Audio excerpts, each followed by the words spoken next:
If your first marketing hire didn't work out, you've probably already decided why.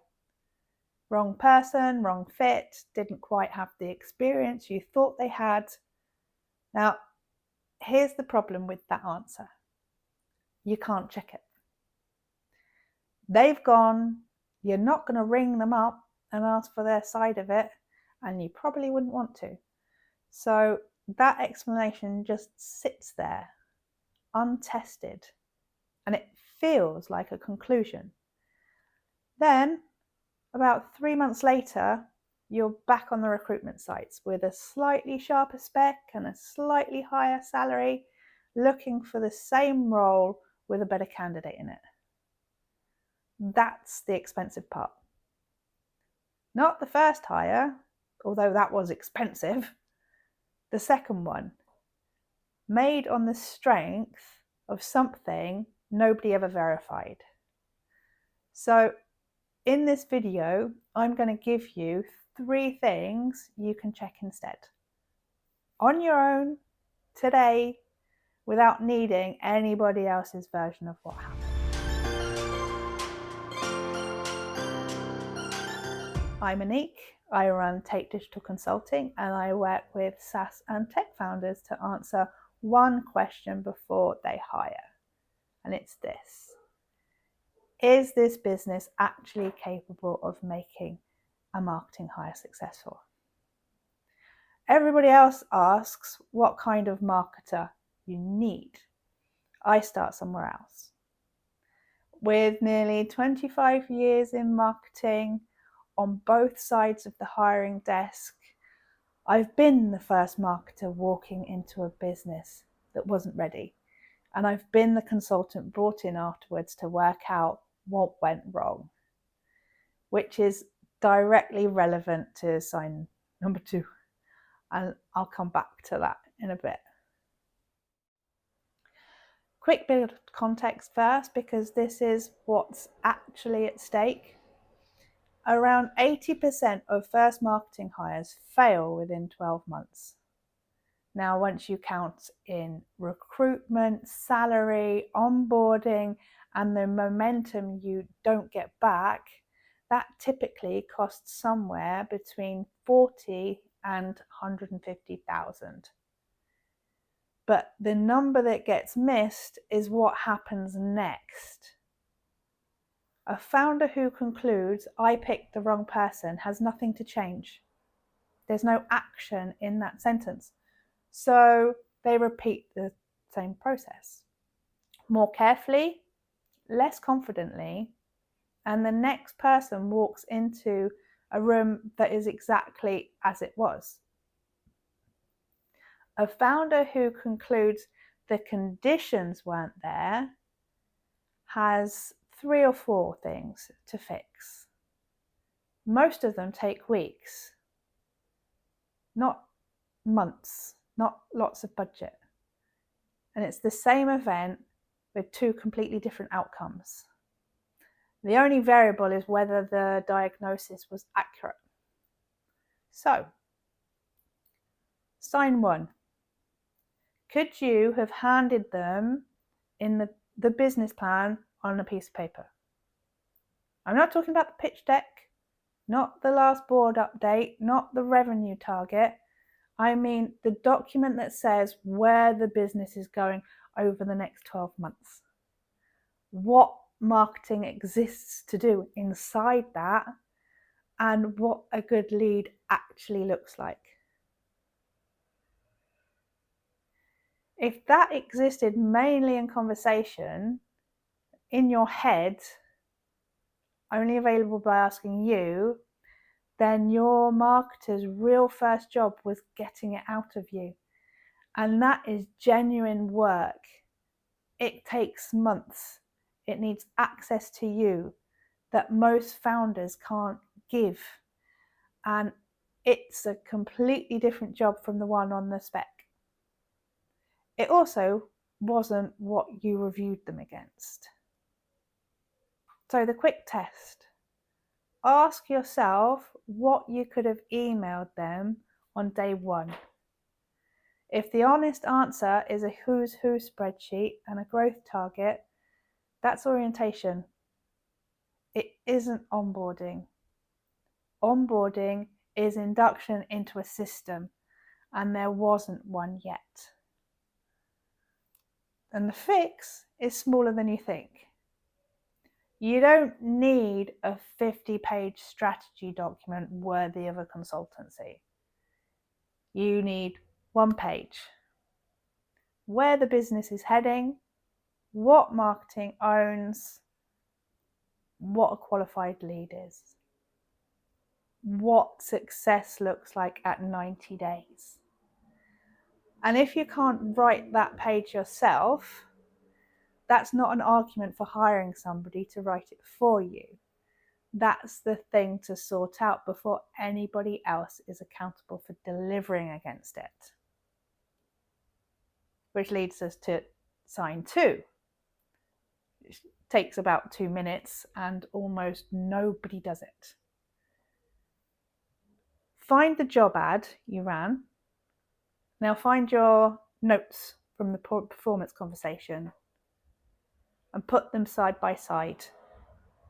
Now circle everything you assess them on that either isn't in the ad at all, or is under preferred or nice to have. So it could be an internal way of working, a methodology the rest of the team has in their bones, a process everybody else has absorbed over 3 years without noticing. It could be a tool, a framework. Whatever you've circled is your unwritten job description. That's usually where the gap was. And nobody agreed to it because nobody wrote it down, which means that person was measured against a standard they had no way of knowing existed and no way of meeting, even if they had. I'd said I'd come back to this one. This is the one I've been on the receiving end of, assessed against a working methodology I'd never been trained in, which appeared in the job description as a nice to have. I scored myself honestly and low against it, and that honesty became part of the evidence. So yes, I do tend to look for this one first. So the test. Count what you've circled. 1 is a conversation you should have had sooner. 3 or more is a brief problem, and the brief was yours. Which leads us to sign 3, which you'll only see when you're looking backwards. Did they get more cautious over time or less? Now here's the thing people get wrong about this. Good marketers in the right environment get bolder the longer they're there. Not more careful, they get bolder. So when somebody you hired for their judgment gradually stops using it, fewer ideas get brought to you unprompted. Permission is sought for decisions they used to make on their own. Exactly what was asked for and nothing beyond it. Now, that rarely means they checked out. It usually means they adapted. Once a marketer had a plan stopped without a conversation about why, the rational response is to stop proposing plans. That's not disengagement. That's somebody accurately reading their environment. And the cruel part is that the caution then gets read as proof they weren't up to the job. Now, the test for this one, compare month 1 to month 5. Were they bringing you more or fewer ideas, questions, Experienced people don't become timid at random. Something has taught them to be, and it's worth knowing what. Now, here's two more, just quickly, if you want to go that little bit further. Nothing in the business changed after they left.